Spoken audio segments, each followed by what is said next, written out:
네, 반갑습니다, 대표님.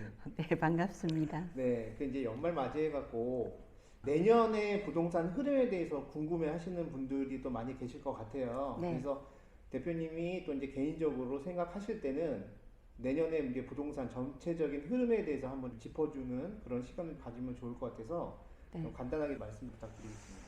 간단하게 말하는 거죠. 간단하게 하셔도 되고, 장황하게 하셔도 되고, 네. 근데, 말이 요즘, 많잖아요. 뭐 예, 공급이다, 또 내년에 예, 뭐 완전히 또 폭락을 한다. 이런 여러 가지 유튜브 관련된 영상들도 있고, 네. 많은데 또 이제 보유를 하고 계시는 분들 입장에서는 계속 떨어지면 얼마나 속이 상하시겠어요.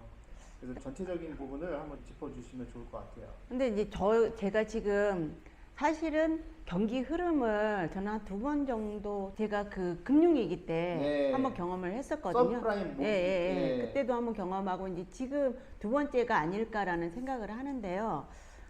근데 그런 것 같아요. 그냥 우리 같은 소시민들은 돈이 필요하면 그냥 집을 팔고 돈이 좀 있으면 뭐 집을 사고 이러는데 뭐 그거는 우리들은 그러는 거 같고 경기 큰 흐름에 굳이 저는 영향 받지 마시고 집이 한 채거나 아니면 좀 갈아탈 수 있는 여건이 되면 지금이 좋은 기회이기 때문에 저는 갈아타시라고 얘기를 해요. 지금 경기 흐름은 어떤 느낌이냐면 중개업 현장에서 일하는 느낌으로 보면 네. 9월 달부터 확실하게 좀 거래량이 둔화된 느낌이 들어요. 네. 봉담 지역만 그러냐? 그런 게 아니고 동탄이라든지 그쪽에서 동탄 물량이 가장 크거든요. 경기 그렇죠. 남부 지역에서는 미터가 돼요. 네. 그쪽이. 그럼 그쪽에서 일하고 있는 사장님들하고 얘기를 해보면 확실하게 가격도 좀 보합으로 가는 듯하고 매수세도 줄었다라고 얘기를 합니다. 그러면 제가 보면 처음에는 한 두서너 달까지는 매도자들이 버텨요. 가격을 고수한다거나. 근데 실질적으로 부동산에서 전화 오는 콜수도 훨씬 적어지고 본인 집을 방문하는 양도 적어지고 하다 보면 매도가 이 싸움에서는 자연스럽게 좀 밀릴 것 같아요. 네. 그래서 저도 보기에는 한 1월 달, 2월 달에 되면 떨어지는 가격이 반영은 될 거다라는 생각은 들어요. 근데 이제 가끔 가다가 이런 질문을 해요. 중개업자분들이 전문가니까 어떻게 생각하세요? 아까도 비슷한 네. 질문 하셨잖아요. 근데 저희는 전문가는 아니에요. 근데 이 정도까지는 저 개인뿐만 아니라 중개업자분들이 좀 점은 치는 것 같아. 뭐 1년, 2년 요거까지는 못해도 한 느낌상 6개월 정도, 최고 6개월 정도는 가격이 떨어질 것 같은데 이 정도는 그냥 본능적으로 느껴지는 건 있어요. 분명한 네. 거는. 그리고 매매 가격의 문의 수는 확실하게 줄어들었어요. 그러면 이제 전월세는 어떠냐 하면 전월세는 오히려 조금 올라갔어요. 네. 네, 이 정부가 얘기할 때는 내년 5월 정도 되면 뭐 그런 거 있었잖아요. 전세금을 못 내줘가지고 집값에 영향을 미치고 전세값이 폭락하고 이런 사례가 있을 거라고 얘기를 하셨는데 실질적으로 그때 그 최고가로 찍었던 그 전세 가격들 있잖아요. 거기에서 1, 2천, 봉담 지역 같은 경우는 한 1, 2천 정도 빠진 가격에서 거의 회복하고 있어요. 네.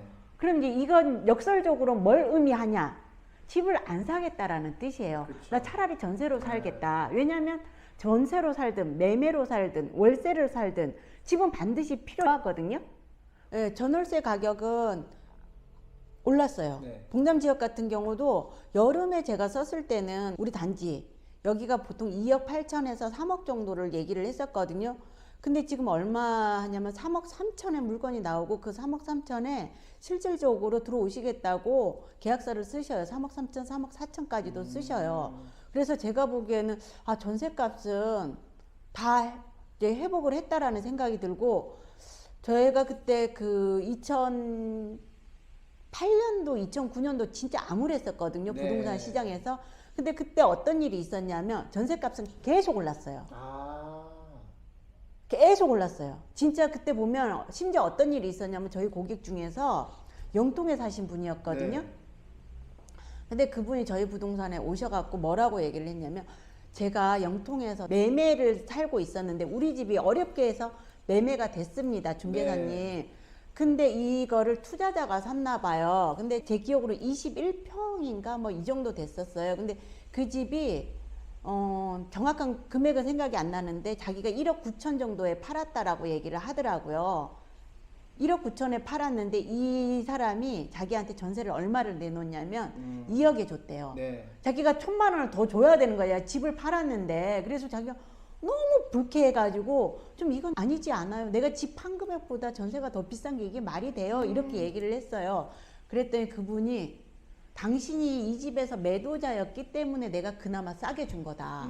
내가 다른 사람이었으면 1, 2천 더 받는다. 아. 그래서 이 사람이 불쾌하고 있는 사이에 나 그럼 그 집에서 안 살래요 라고 했는데 그 사이에 이 집이 나가버린 거예요. 바로. 아. 근데 정말로 2억 1천, 2억 2천에 썼다는 거예요. 그 사람이 말했던 것처럼. 그래서 자기가 아차 당황을 해가지고 일동탄에서 제가 부동산을 했었거든요. 네네. 능동에서. 근데 그분이 저희 사무실에 와가지고 자기 매매로 사야 되겠다고.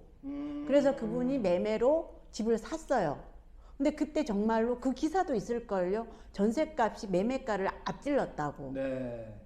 근데 이제 또 그렇게 되다 보면은 이 선순환적으로 전세값이 좀 먼저 올라가고 그다음 매매가 따라오고 뭐 이런 격차가 있어요. 근데 지금 봐서는 매매가는 많이는 안 떨어질 것 같은데 약간은 떨어질 것 같고 그 기간이 좀 길게 가지 않을까.